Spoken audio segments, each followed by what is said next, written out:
안녕하십니까. 오늘 세울산 교회에서 함께 말씀을 나누고 예배를 드릴 수 있도록 귀한 기회를 주신 우리 하나님께 감사합니다. 조용한 이곳에 찾아오신 주님, 그 조용한 곳이 이 교회일 뿐만 아니라 저와 여러분의 마음이길 간절히 바랍니다. 오늘 저와 여러분들이 이 시간 주님을 마음속에 깊이 만나고 이후부터는 주님만 따라가기로 결심하는 제가 되고 또 여러분들이 되기를 주의 이름으로 축복합니다. 오늘 저는 나도 너를 정죄하지 아니하노니 여러분이 너무나 잘 알고 계시는 말씀을 함께 생각해 보고자 합니다. 누군가로부터 과분한 사랑을 받아본 적이 있으신가요? 사람을 끄는 매력이 그렇게 있다고 생각되지 않지만 저도 가끔은 참 과분한 사랑을 이분이 나에게 베풀고 있구나 그런 생각을 할 때가 있습니다.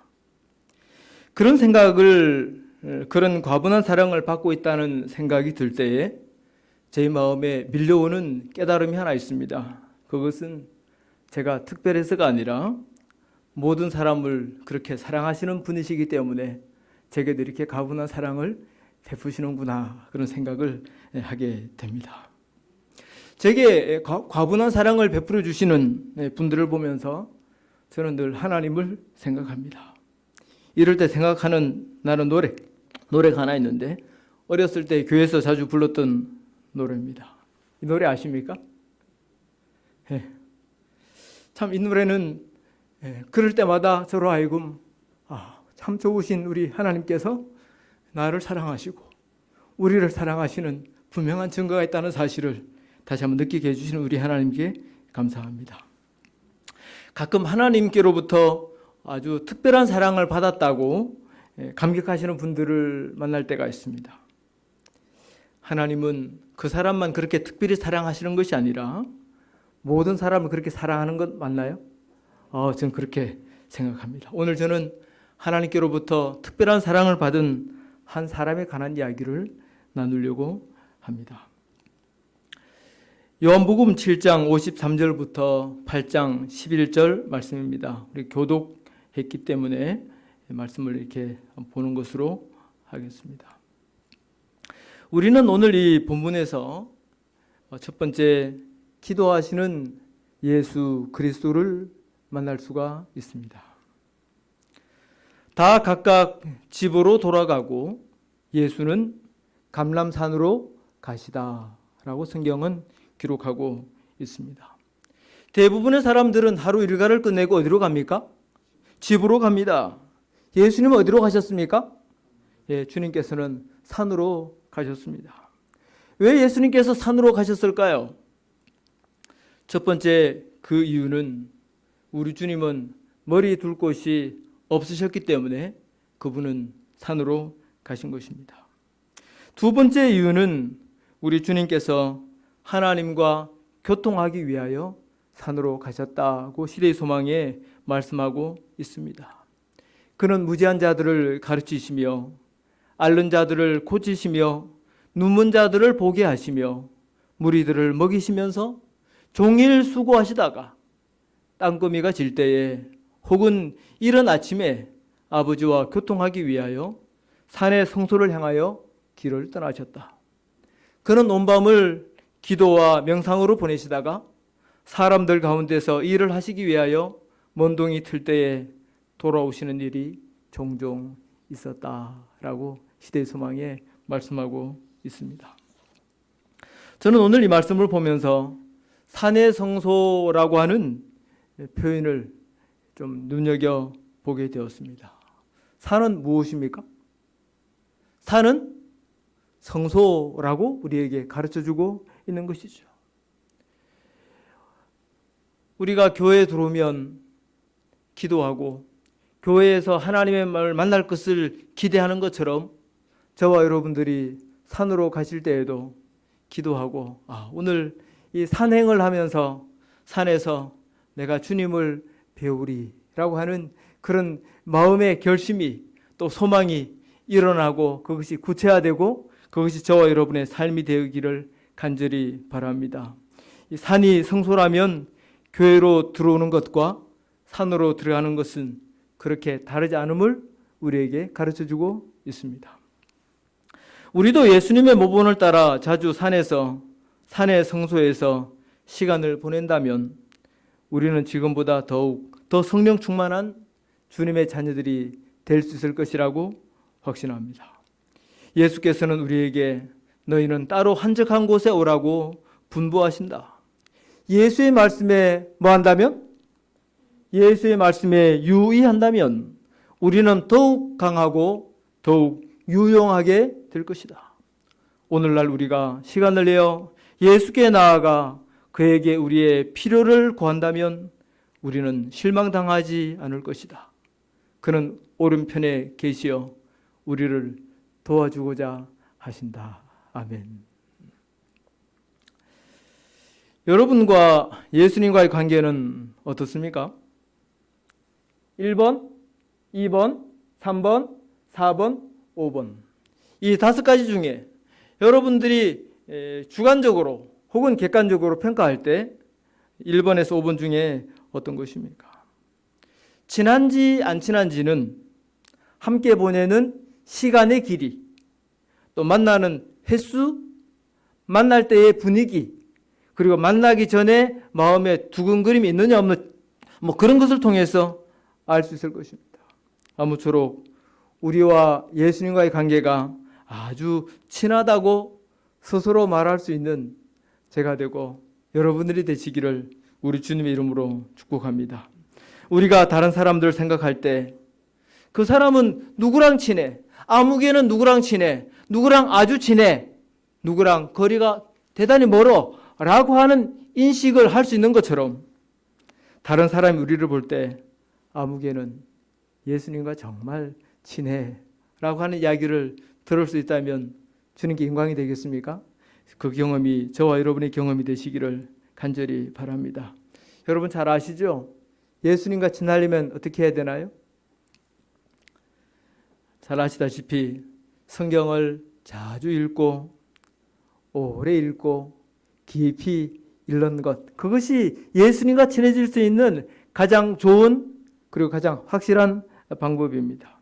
읽고 묵상하면 예수님과 친해지게 되어 있습니다. 동시에 우리의 모든 상황과 처지를 예수님께 자주 말씀드리는 것도 참 좋은 일이라는 생각이 듭니다. 여러분 어떤 사람을 만났을 때 그 사람은 자기 속 이야기 하지 않아. 그런 사람하고는 친해지는 한계가 있다는 거 경험하시죠?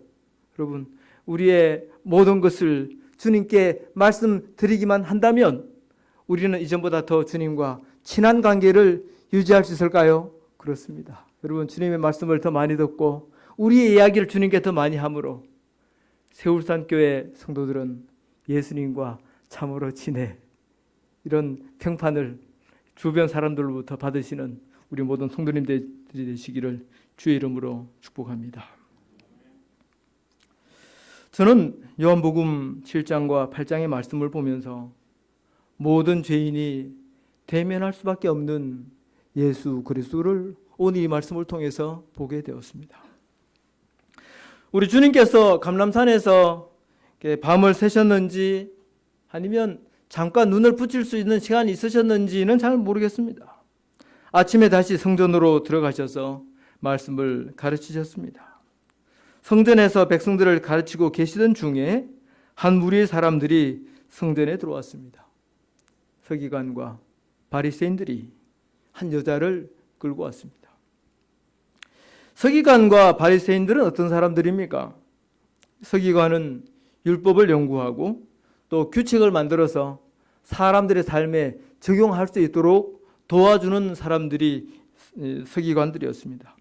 또한 바리새인들은 성경 연구에 힘썼고 율법 중에서 특별히 정결에 대한 규례를 철저히 준수하면서 부활을 믿었던 그런 사람들이었습니다.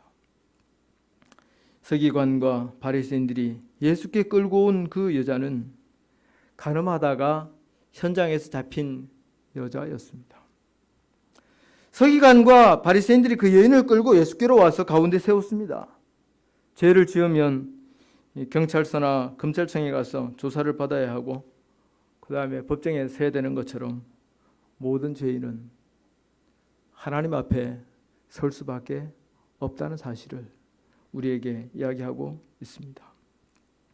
그 여자가 예수님 앞에 서 있을 때 사람들이 말했습니다.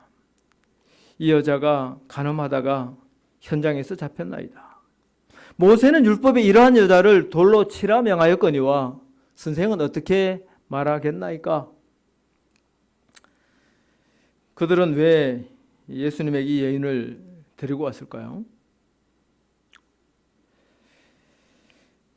예수께서 이 여인을 정죄하지 않는다면 그는 모세 율법을 멸시한다는 비난을 받을 것이고, 마땅히 죽여야 된다고 선언한다면 로마인들만이 가지고 있는 권리를 횡령한다고 로마인들에게 고소했을 것이다 라고 말씀했습니다. 다시 말하면 모세의 율법과 로마 법을 가지고 예수님을 곤란한 처지에 이르게 하기 위해서 이렇게 하는 것을 알 수가 있습니다. 이럴 수도 그리고 저럴 수도 없는 상황으로 예수님을 몰아가고 있었습니다. 여러분, 죄는 누가 지었어요? 여자가 지었습니다. 죄를 범한 주체는 여자인데 곤란에 직면하신 분은 누구시죠? 예수님이십니다. 저와 여러분들이 죄를 범할 때 누가 곤란을 지신다고요? 우리 주님께서 곤란에 지신다는 사실을 성경은 우리에게 이야기하고 있습니다. 예수를 꼼짝할 수 없게 만들었다고 서기관과 바리새인들이 생각하고 있을 때에 예수님께서 몸을 굽히사 손가락으로 뭔가를 쓰기 시작하셨습니다. 사람들의 고함 소리가 들리지 않게 되었습니다. 얼마 동안 글을 쓰시다가 일어나서 너희 중에 죄 없는 자가 돌로 치라고 말씀하시고는 다시 몸을 굽히사 손가락으로 땅에 쓰고 계셨습니다. 양심의 가책을 받아서 어른으로 시작하여 젊은이까지 하나씩 성전문을 나가기 시작했습니다. 오직 예수와 그 가운데 섰는 여자만 남았더라. 성경은 그렇게 말씀하고 계십니다. 도대체 이 예수께서 무슨 글씨를 쓰셨기에 이렇게 됐을까요? 여러분 잘 아시죠? 저희 자신들의 생애에 숨겨있는 죄의 비밀들, 죄의 기록을 주님께서 쓰셨을 때 그들이 돌아가게 되었음을 이야기하고 있습니다. 이 장면을 묵상하면서 저는 몇 가지 교훈을 얻었습니다. 첫 번째는 어떤 곤란한 문제를 할지라도 우리 주님께서는 넉넉히 해결할 수 있다는 믿음을 저는 발견하게 되었습니다. 예수께서 풀지 못할 문제 없고 예수께서 고치지 못할 사람 없음을 주님께서 우리에게 가르쳐주고 있습니다. 혹시 여러분 이 책 아십니까? 하나님이 고치지 못할 사람은 없다. 교정 공무원이셨던 박효진 장로님께서 쓰신 책입니다. 그가 형무소에서 많은 사형수들을 사형 집행당하는 것을 보면서 그가 깨달은 게 있었습니다. 아무리 흉악한 사람이라 할지라도 마지막이라도 예수 그리스도를 영접한 사람은 죽을 때와 죽고 난 다음에 그 표정이 아주 밝고 편안하다는 사실을 그가 발견했고, 그냥 그렇게 흉악한 사람은 아니었다 할지라도 예수를 받아들이지 않고 죽은 사람은 죽을 때 그렇게 발부둥치고 죽고 나서 인상이 그렇게 험할 수밖에 없다는 사실을 그가 발견하고, 누구든지 어떤 사형수라도 예수 그리스도를 발견하고 그분을 개인의 구주로 영접하면 그의 생을 남은 짧은 순간이라도 평안할 수 있고 결국 다르다는 사실을 그가 깊이 발견하고 하나님이 고치지 못할 사람은 없다라고 하는 책을 쓰셨습니다. 저는 오래전에 이 책을 읽고 많은 감동을 받은 적이 있습니다. 기억하십시오.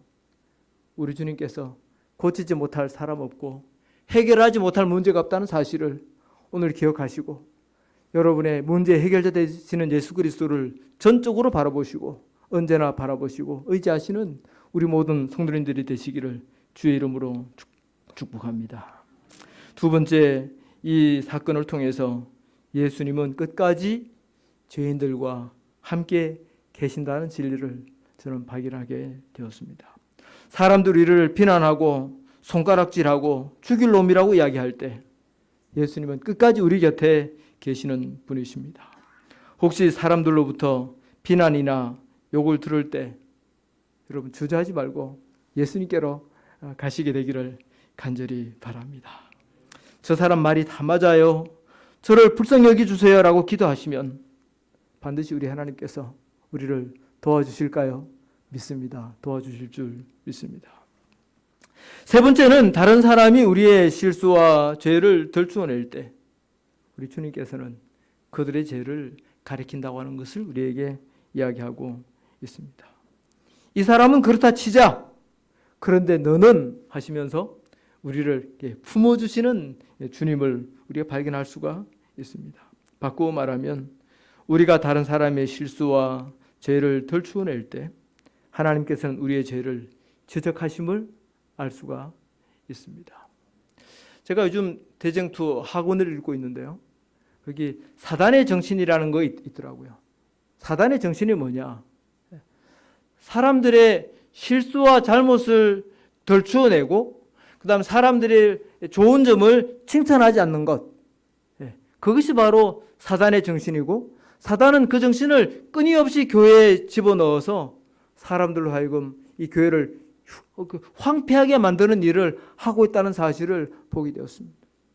여러분 좋은 점 칭찬할 것 있으면 여러분 언제든지 칭찬하시고 그 다음에 약점들과 결점들이 보일 때는 주님의 사랑의 눈으로 감고 덮어주어서 우리가 잠시도 사단의 정신에 물들지 않도록 예수 그리스도의 영이 우리를 주관하시도록 우리의 마음을 주님께 드리시게 되기를 주의 이름으로 축복합니다. 네 번째는 사람의 잘못과 죄를 주님께서 바위에 적지 아니하시고 어디에 적으셨어요? 땅에 적으셨습니다. 얼마나 다행스러운 일인지 모르겠습니다. 주님께서 십계명을 기록하실 때는 그 손가락으로 바위에 기록하셨습니다. 그러나 사람들의 죄를 기록할 때는 비록 그 사람들이 그 여인을 죽여야 된다고 생각하는 그러니 살기 등등한 사람의 죄를 할지라도 주님께서는 흙에 기록하시고 왜요? 왜요? 왜 주님께서 흙에 기록하시는지 여러분 아시죠? 금방 잊혀지게 만들고 금방 용서하시기 위해서 그렇게 하셨다는 사실을 우리에게 이야기하고 있습니다. 얼마나 다행스러운 것입니까? 우리는 모두 죄인입니다. 언젠가는 하나님 앞에 서야 합니다. 스스로 주님께 가느냐? 아니면 끌려가느냐? 지금 갈 것이냐? 아니면 나중에 갈 것이냐? 이것은 꽤 단순한 일이지만 저와 여러분의 구원과 멸망을 결정하는 요인이라는 사실을 여러분 오늘 이 시간 기억하시게 되기를 간절히 바랍니다. 지금 가야 할까요? 나중에 가야 할까요? 스스로 가야 할까요? 끌려가야 할까요? 지혜로운 여러분들께서 스스로 그리고 지금 주님께로 가셔서 주님 주시는 속죄의 경험을 함께 하시게 되는 우리 모든 성도님들 한 분도 여기에서 예외가 없으시게 되기를 주의 이름으로 축복합니다. 지금 하나님께 가시길 바랍니다. 지금 가면 지금으로부터 하나님의 구원을 누리며 살 수 있지 않겠습니까? 세 번째, 오늘 이 본문은 우리에게 죄인을 정죄하지 아니하시는 우리 주님을 보게 만듭니다. 같이 읽겠습니다. 예수께서 시작. 예수께서 일어나사 여자 외에 아무도 없는 것을 보시고 이르시되 여자여 너를 고소하던 그들이 어디 있느냐? 너를 정죄한 자가 없느냐? 대답하되 주여 없나이다. 예수께서 가라사대 나도 너를 정죄하지 아니하노니 가서 다시는 죄를 범치 말라 하시니라. 아멘. 간음하다가 현장에서 잡힌 여자를 돌로 쳐 죽여야 한다고 하던 사람들이 모두 떠나간 후에 예수님께서 나도 너를 정죄하지 아니한다라고 말씀해 주셨습니다. 이 말을 들은 이 여인이 얼마나 행복하고 얼마나 좋았을까요? 이제 나도 너를 정죄하지 아니하노니 가서 다시는 죄를 범하지 말라고 하시는 희망에 찬 말씀이 그의 귀에 들려왔다. 그는 마음에 깊은 감동을 받았다.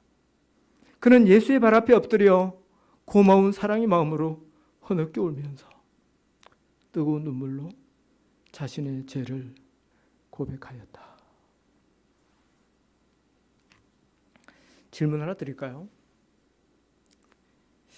용서가 먼저일까요? 고백이 먼저일까요? 용서가 먼저일까요? 고백이 먼저일까요?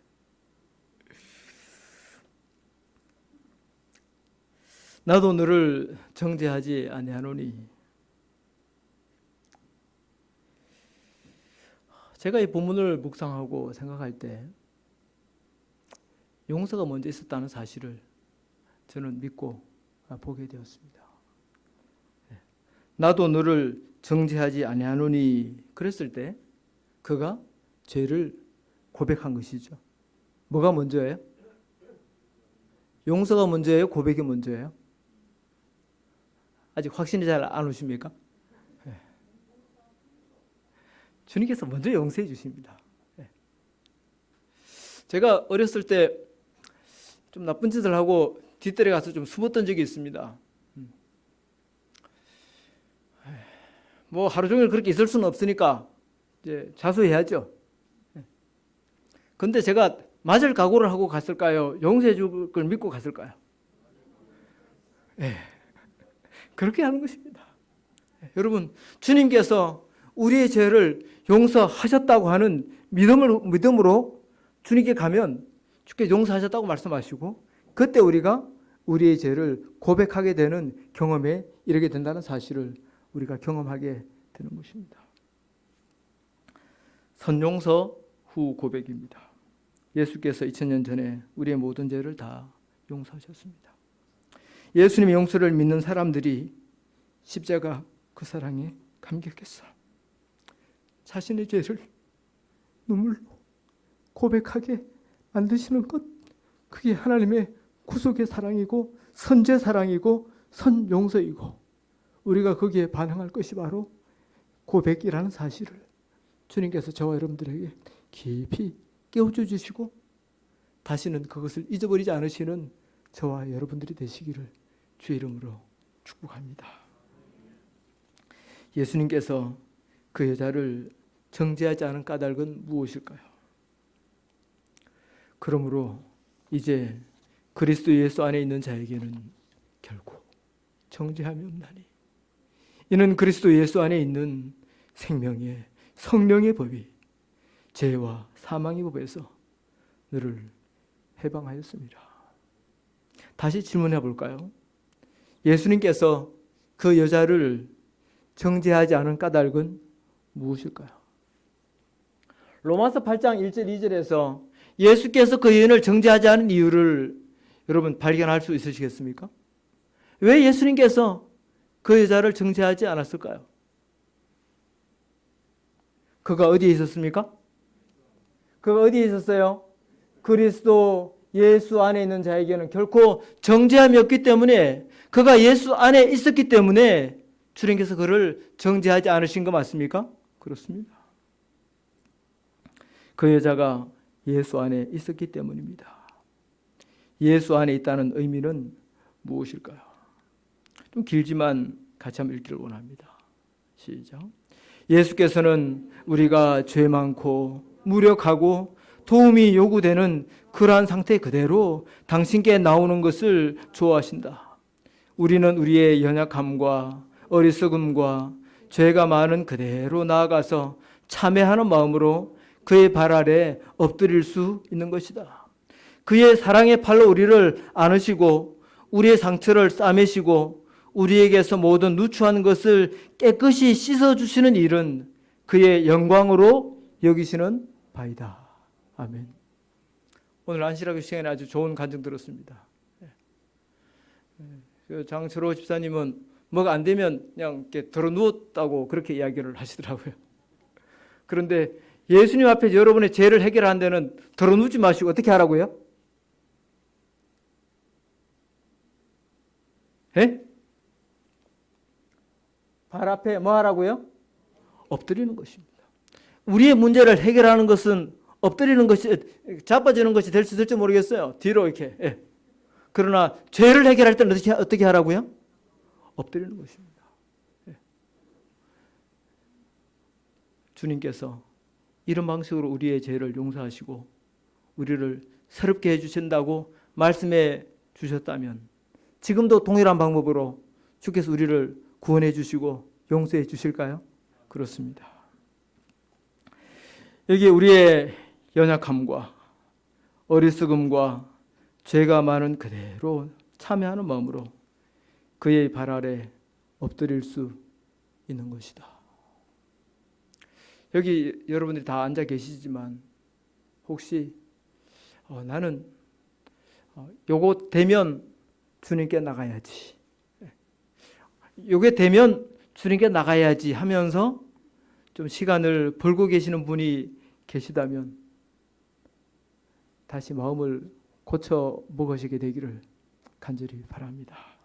연약함과 어리석음과 죄가 많은 그대로 나아가서 참여하는 마음으로 그의 발 아래 엎드리는 것, 이것이 우리로 하여금 주님의 용서를 경험할 수 있는 유일한 길이란 사실을 오늘 주님께서 저와 여러분에게 다시 한번 말씀해 주시기를 간절히 바랍니다.